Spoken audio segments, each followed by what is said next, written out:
good afternoon, everybody. Good afternoon. We are somewhere new that we have never been. Nope. That is kind of crazy because we're in the state that we grew up in. So we have just made it over to the eastern shore of Virginia. So if you don't know what that is, you have the whole state of Virginia, and then on the very, very far east, there's a little peninsula, and if you keep going up, actually we're like 2 hours from Rehoboth Beach, where our last video was. But we've lived a whole life since then. But yeah, it's way over on the eastern peninsula that Virginia shares with Delaware and Maryland. Something else you may or may not know, you have to cross, well, I don't guess you have to, but the cool way and the fastest way to get here is to go across the Chesapeake Bay Bridge Tunnel, which neither of us have done either until just now. And you think, well, wait a minute, you said bridge tunnel. What the heck is that? Well, it's both. It's technically 3 bridges and 2 tunnels that cross 19 miles of the Chesapeake Bay that connects like the Virginia Beach area, Norfolk area, all the way up to the eastern shore.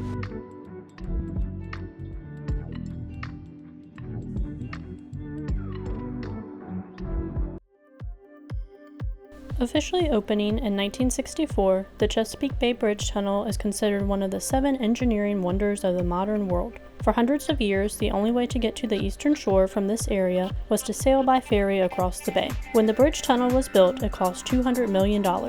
What's remarkable is that not a single cent of local, state, or federal taxes paid for this. It was all funded by the private investors. A few fun facts on this creation. At the deepest point, there is just over 100 feet of ocean above you while you drive through the tunnel. The highest point of any bridge over the crossing is at just about 75 feet above the water. It takes approximately 25 minutes to cross the bay and costs between $16 and $22 depending on the day of the week.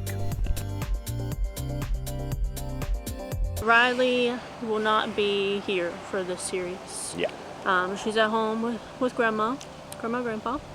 A lot of things we're doing on this trip are not dog friendly at all.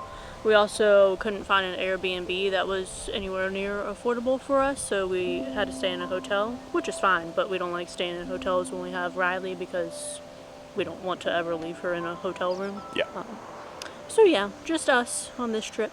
So the next few videos, you'll just have to see Candice and I. I know it's sad. I know, Riley might pop her face in from time to time. Usually when we don't have her on a trip, she gives us some narration from beyond. Well, not from beyond, she's still here, but...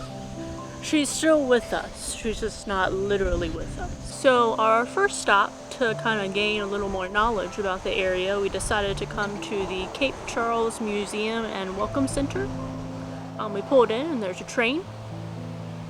Not too sure why yet, but this building behind us is the actual museum, so I think we'll learn some history about the area in there. In 1884, construction began on the railroad that would connect Cape Charles, Virginia to the rest of the country for the first time via Philadelphia. Except at the time, Cape Charles didn't exist. It was just the terminus of the railroad, so they knew a town could grow here. Cape Charles also served as a long-running ferry stop for the ferries crossing the bay before the Bridge Bay Tunnel was built.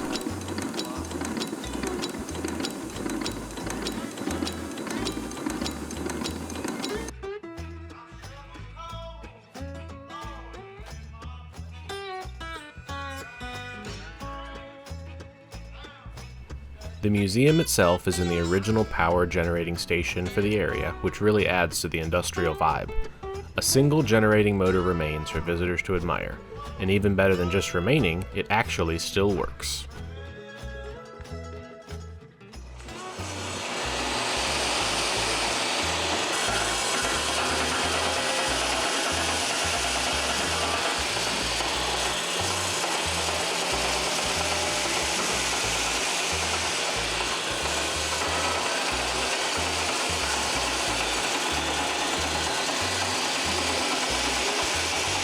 This 1947 Bush-Schulzer diesel engine ran for 40 years, giving power to all those that needed it.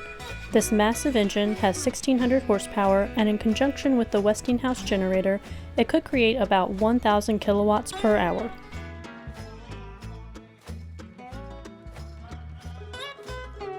In addition to the railroad, ferry, and generator displays, they also had a corner showcasing a movie that was made in the area in the 1930s called The Clam Digger's Daughter.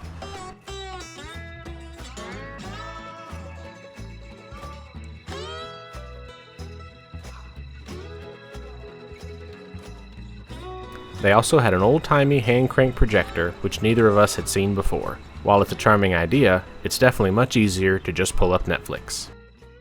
So now the train makes a little bit more sense. We thought that was kind of random. This is pretty much a railroad museum. It's pretty cool though. It's small. Very small. We're the only people here. The docent was super friendly, gave some great information, turned on a bunch of motors. So from here, there is something right around the corner. Something for both of us. So it's a bookstore / coffee shop. Books, coffee. But it used to be like an old gas station, so the outside of it looks really cool.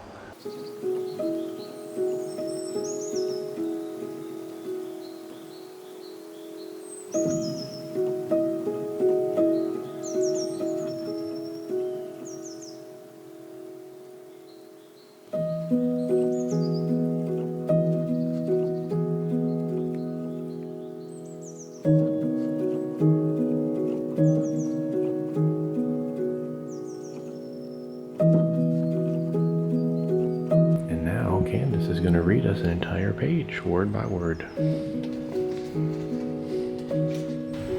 1 fish, 2 fish, red fish, blue fish.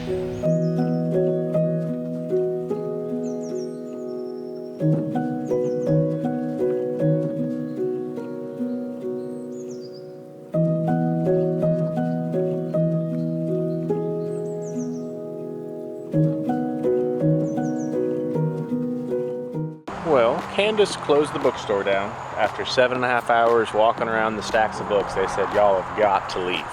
You gotta go. Did you get any books? No, I didn't. It was still open when we left. She got a couple books. Couple books, couple coffees that were very good. Couple stickers. Very cute little bookstore. Y'all, I got a cold coffee. I never get cold coffees, but you know, when it's 80 degrees, a cappuccino just doesn't quite hit the same. So this museum is going to tell us a little bit more about the peninsula's history. This is a pretty unique area of Virginia, so obviously it's coastal, but there's also like farmland. So it's just history of all the things in the peninsula. Now, it did say online that there are 7,500 artifacts here. So we plan on doing a little video clip with a voiceover for every single artifact, I think.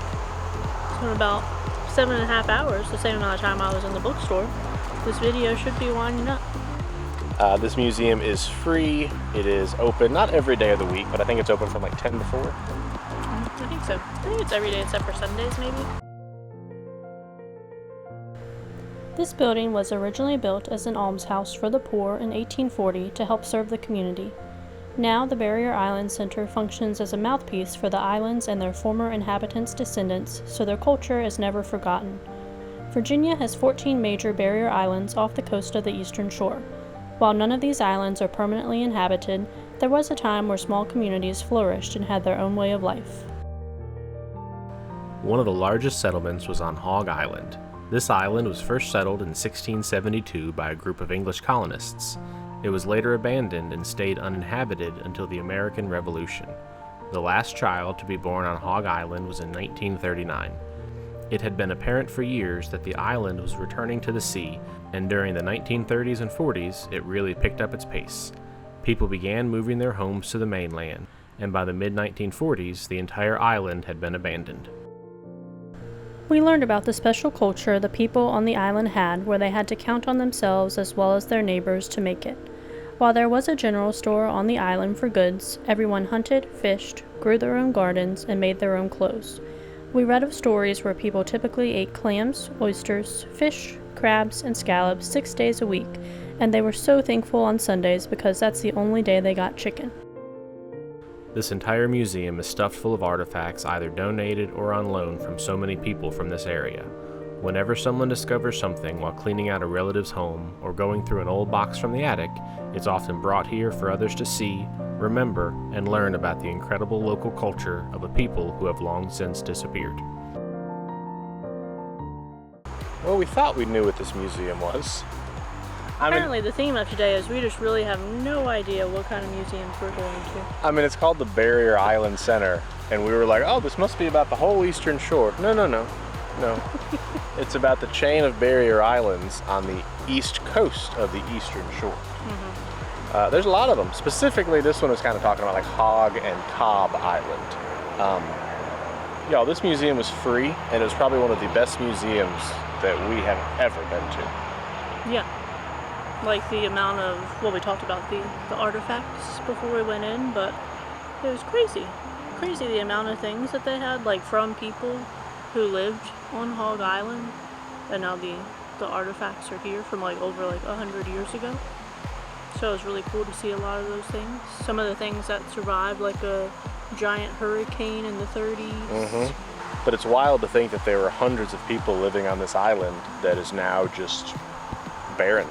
You would have no idea that there was a community, there was churches, there was general stores, and it's just all got washed away back to nature. Mm-hmm. Now I really wish we were going to Hog Island. I don't have a boat. Should have brought the kayaks. We're going to rent a kayak and just paddle ourselves on over there. That was, I can't get over how great that museum was. If you're anywhere near here, which you're either near here or you're not near here, you definitely got to come, because that was an incredible museum. Yeah, we started by watching like a 20-minute film from 3 people who were born and lived on the island for a small part of their lives, at least when they were children. So that was interesting to hear like their perspectives of living on Hog Island. That is going to wrap up the first video in our Eastern Shore series. Don't worry, there will be many, many more. 19, 20, 30? Yeah. Maybe. Yeah. No, but a few more. Yeah. But we're heading about 45 minutes, an hour away over to Chincoteague, which is where we were staying. Which is a barrier island. So I don't think we're getting into anything else tonight, but we'll be exploring some more over on that side tomorrow, so that will be in next week's video. Mm-hmm. But we hope you guys enjoyed this early peek into the Eastern Shore and the Barrier Island, and as always, we'll see y'all somewhere. Thanks for watching Riley Roams. To keep up with our content, please subscribe to our channel, and if you enjoyed this video, please click the like button. That helps us a lot.